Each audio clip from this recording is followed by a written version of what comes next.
Hello friends, तो आज की इस वीडियो में हम बात करने वाले हैं एप्पल के अपकमिंग स्मार्टफोन आईफोन 12 सीरीज के बारे में। सो फ्रेंड्स, जैसा कि आपको पता ही होगा कि एप्पल के स्मार्टफोन का लोग कितनी बेसब्री से इंतजार करते हैं और लंबी लंबी लाइनों में घंटों खड़े होकर आईफोन्स को महंगे प्राइस में खरीदते हैं। हालांकि आईफोन्स के लिए ये पागलपन पूरी दुनिया में है, बट इंडिया में आईफोन्स का एक अलग ही क्रेज है। और आईफोन्स को लोग ओनली एप्पल के ब्रांडिंग के लिए ही नहीं खरीदते, बल्कि इसके एडवांस फीचर और बेस्ट क्वालिटी की वजह से खरीदते हैं, क्योंकि इस फोन का लुक्स, डिजाइन, डिस्प्ले, प्रोसेसर और सिक्योरिटी काफी हाई लेवल का होता है, बेस्ट होता है एकदम। तो दोस्तों, अगर आप भी आईफोन के जबरा वाले फैन हैं तो आपके लिए बहुत बड़ी वाली गुड न्यूज है, क्योंकि आईफोन का अगला 12 सीरीज बहुत जल्दी लॉन्च होने वाला है। और साथ ही साथ इस फोन के बारे में बहुत सारी लीक्स भी सामने आ चुकी है, जो कि इस वीडियो में आपको बताने वाला हूँ। तो फिर स्वागत है आपका हमारे यूट्यूब चैनल टेक जूमर में। जानकारी के लिए वीडियो को लास्ट तक जरूर देखें, और अगर आप चैनल पर पहली बार आए हो तो चैनल को सब्सक्राइब करके बेल आइकन को भी प्रेस कर दीजिए, ताकि ऐसी टेक न्यूज आपको हमेशा मिलती रहे। तो चलिए शुरू करते हैं।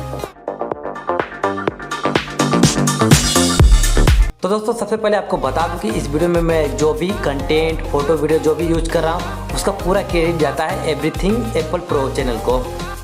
तो फ्रेंड्स, जैसा कि हम लोग बात करते हैं आईफोन 12 सीरीज के स्पेसिफिकेशन के बारे में, तो मिली हुई जानकारी से ये पता चला है कि आईफोन 12 सीरीज में टोटल 4 स्मार्टफोन लॉन्च किए जाएंगे। और इसके अलावा ये खबर भी आ रही है कि इस सीरीज के अंडर 2 प्रीमियम वेरिएंट भी लॉन्च किए जा सकते हैं, जिसके नाम आईफोन 12 प्रो और आईफोन 12 प्रो मैक्स होने की उम्मीद की जा रही है। तो फ्रेंड्स, आपको बता दूं कि इस फ़ोन में एप्पल का अपकमिंग और नया प्रोसेसर A14 Bionic दिया जा सकता है।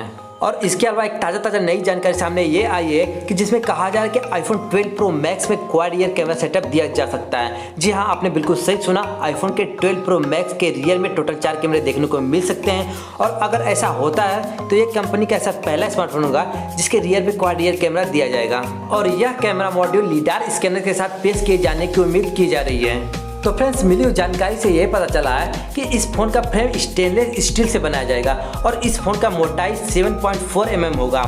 और अगर बात करें इस फोन के डिस्प्ले के बारे में, तो इस फोन में 6.7 इंच का डिस्प्ले दिया जाएगा। हालांकि इस डिस्प्ले की क्वालिटी और रिजोल्यूशन के बारे में जानकारी नहीं मिल पाई है, बट आपको बता दें कि इस फोन के स्पीकर को काफ़ी इम्प्रूव किया गया है, जिससे कि अब इसमें 10 से 15% ज़्यादा तेज आवाज़ सुनने को मिलेगा। तो फ्रेंड्स, जैसा कि मैंने स्टार्टिंग में ही बताया था कि एप्पल के इस नए सीरीज में टोटल 4 स्मार्टफोन लॉन्च किए जाएंगे, जिसमें कि बेस वेरिएंट होगा आईफोन 12 और उसके आगे आईफोन 12 प्लस और उसके आगे आईफोन 12 प्रो और सबसे top and high end variant होगा आईफोन 12 प्रो मैक्स। और साथ ही साथ यह फोन 3 कलर वेरिएंट में लॉन्च किए जा सकते हैं, जिसमें कि कलर होंगे लाइट ब्लू, वायलेट और लाइट ऑरेंज। वैसे तो हर साल कंपनी अपने स्मार्टफोन को सितंबर महीने में लॉन्च करती है, लेकिन इस बार कोरोना वायरस की वजह से यह इवेंट अक्टूबर या नवंबर तक जाता है।